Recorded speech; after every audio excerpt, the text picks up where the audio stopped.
Thank you for the invitation. It's great to be here. I'm going to talk today about semiology primarily and how it can guide epilepsy surgery. I have no disclosures. And the objectives of today's talk is to discuss the anatomomolecular clinical correlation as we study it in epilepsy surgery, and we define it in stereo EEG, and explore the power of semiology in guiding pre-surgical evaluation, as well as shed some light on the unique opportunity that intracranial investigation usually gives us to study things like cognition. So this is a slide that I took from Patrick Chauvel, credit is due. If we think about epilepsy as a network disorder, we think of a generator for the epilepsy being potentially driven by a lesion or a focus. And this is a slide from an intracranial investigation, so apologies, the resolution is probably not that great, but as you can see, there is an early organization of the epileptogenic network where it can lead then to the emergence of symptoms and signs that we call semiology. And what we do in our pre-surgical evaluation when we are watching videos or taking history, we actually do the inverse problem. We start with the semiology and we try to track it back to where could the seizure onset be coming from. Now, the biggest challenge in many centers is actually starting with good ictal exam at the bedside. I'm sure many of you have seen that, where if our interactions with the patient during the seizure were not systematic, we lose vital information that can really guide pre-surgical evaluation. We see that quite frequently, particularly with patients who have impaired awareness, but they don't necessarily have language impairment or potentially have language impairment. So we've done this work actually as a quality improvement project with one of our trainees at the University of Pennsylvania, and ironically, we found out that we were unable to sustain the improvement in the ictal exam at the bedside, despite interventions such as education, badge bodies, etc. So I guess I'm trying to make the point that good data always starts with good exam, and a good ictal exam at the bedside can be quite challenging. The way I look at semiology is, or when I'm teaching the residents and the fellows, is the semiology is essentially the interaction between the rhythms and the anatomy. So a very common example is the motor cortex. If you stimulate the motor cortex with low frequency stimulation, you will get myoclonus or clonic activity. But if you stimulate with a high frequency, the same area, the same electrode, you are going to get tonic activity. So, and the same applies, obviously, this is a very simple example, but the same applies to complex systems. So I'm very fascinated by the theory of chaos and how it applies to cognitive neuroscience, but I think the applications of neurophysiology and anatomy combined and how they lead to semiology is where this all starts. And to give you a different example is the concept of fear. Commonly, we think of the amygdala as being the center of fear, and we know stimulating the amygdala can trigger fear in many patients. In fact, it's been proven as early as the 1800s. But another way to induce fear would be to actually desynchronize the frontal lobe. We all have the frontal lobe as being the brakes for social behavior. This is actually from a stereo EEG study that was done by the Chauvel group in France, where they stimulated the orbitofrontal cortex, and they were able to induce fear by just disconnecting the frontal lobe electrographically. So it's important to keep that in mind as we analyze seizure videos and as we study patients, analyze seizure semiology. We've replicated kind of this phenomena in studying ictal nystagmus in one of our patients, where we found out that this patient has ictal nystagmus as one of the early manifestations of the seizures.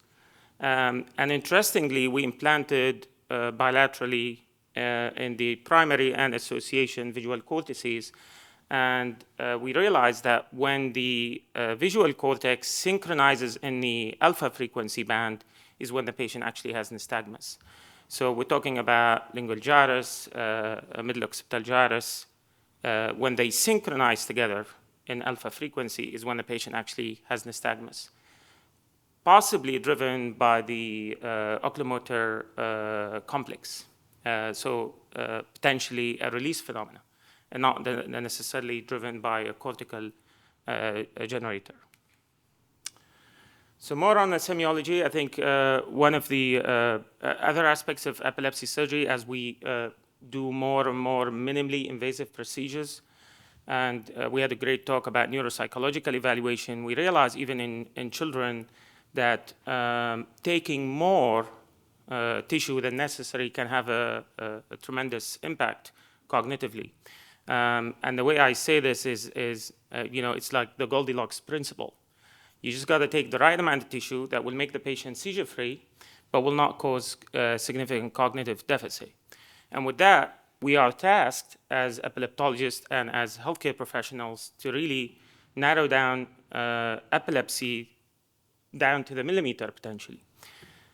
So when we talk about temporal lobe epilepsy, if you look back 20, 30 years, everybody had temporal lobectomy. Now everybody's getting laser. And we're seeing kind of a spectrum of outcomes. And the reality is temporal lobe epilepsy come in huge varieties. So we have mesial temporal lobe epilepsies, but some of those actually are mesial polar, where there is clear involvement of the temporal pole. Some of these patients have basal temporal. There was a pandemic of temporal encephalocele. I don't know if you've had it in Texas. We've had quite a few of those at Emory, and we successfully managed to publish on those. But the reality is, following the lesion doesn't always lead you to where the epilepsy, oftentimes the extent of the epilepsy is beyond the lesion. We looked at specifically at the patient population with temporopolar epilepsy, and we realized that this is a very unique population. And those patients tend to have early loss of awareness or arousal from sleep.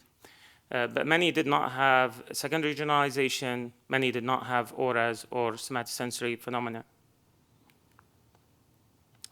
We also looked at patients who have hyperkinetic seizures. So these tends to be lumped together as potentially frontal lobe patients.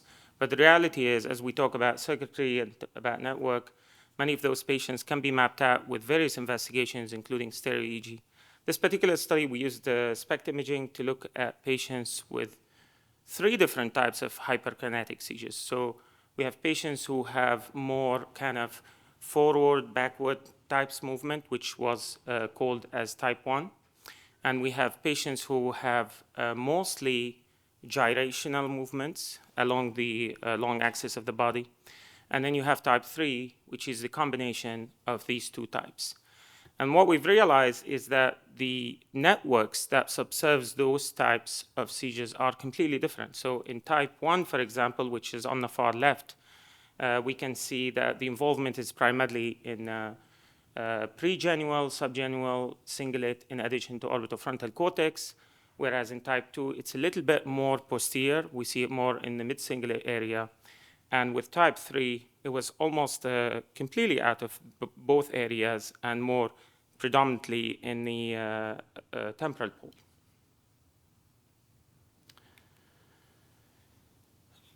We have looked at patients with polymicrogyria who could benefit from surgery, relying primarily on anatomo-electroclinical correlation. So regardless of the brain imaging abnormalities, can we, based on electroclinical correlation, make a solid hypothesis to do epilepsy surgery?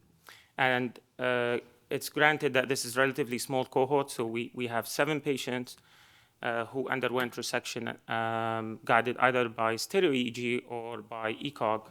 And we have 6 patients who are completely seizure-free, and we have 1 patient who had angle class 3.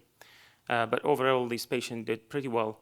In fact, one of those patients had bilateral polymicrogyria, and for almost 15 years, the family was told that he's not a surgical candidate. So they came to us for a second opinion, and we identified his seizure onset to be primarily driven by two areas, the supramarginal gyrus and the posterior cingulate. And we agreed with the family to do two-stage procedure because I'm not the surgeon, so I can't speak to that. It would not be technically possible to resect these two areas with one procedure.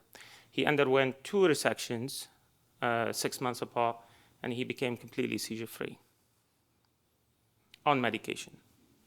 So to Dr. Willis' point earlier, we convert those patients from being medically drug-resistant to drug-responsive.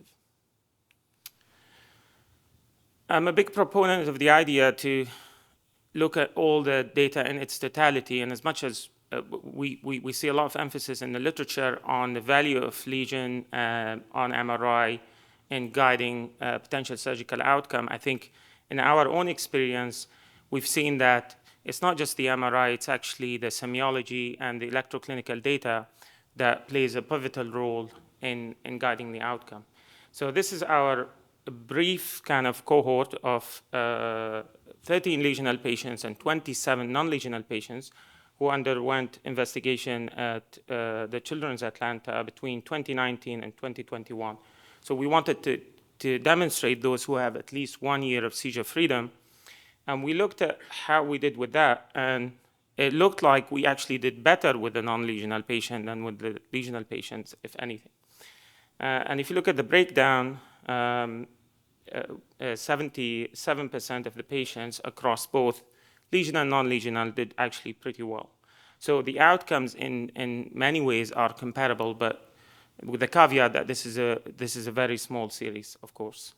But the point was that the presence of lesion did not really impact overall outcome between the two cohorts.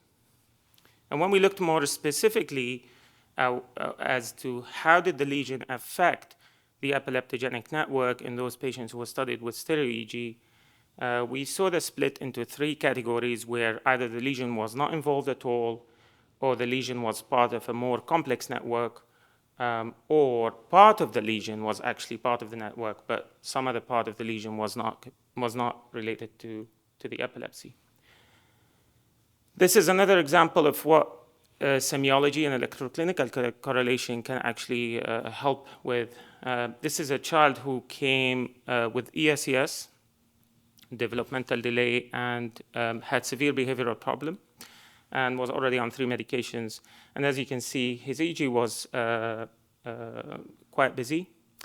We looked at this patient, we studied him with stereo EEG, and even on stereo EEG, we could see that there was a preponderance of spike waves across many channels.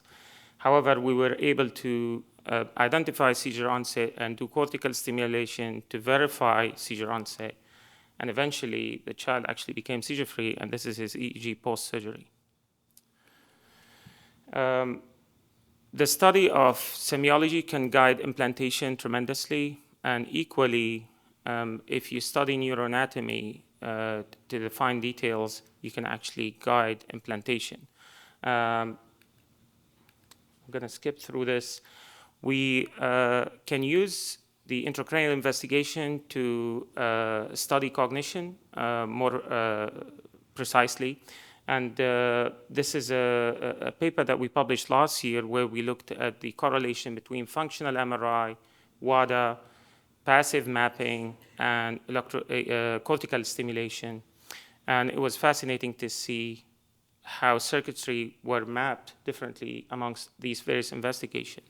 But also when you perform cognitive tasks with some of those patients, how does it impact the connectivity? The final thought I want to share with you is what Rick mentioned in his talk. The one thing that keeps me at night is, despite all this evolution of technology and investigation, minimally invasive procedures, our outcomes are not any better than Penfield and Jasper. We have not really moved the needle, and we clearly need to do something differently. I don't know what it is, but it's something that we have to think about. Thank you all.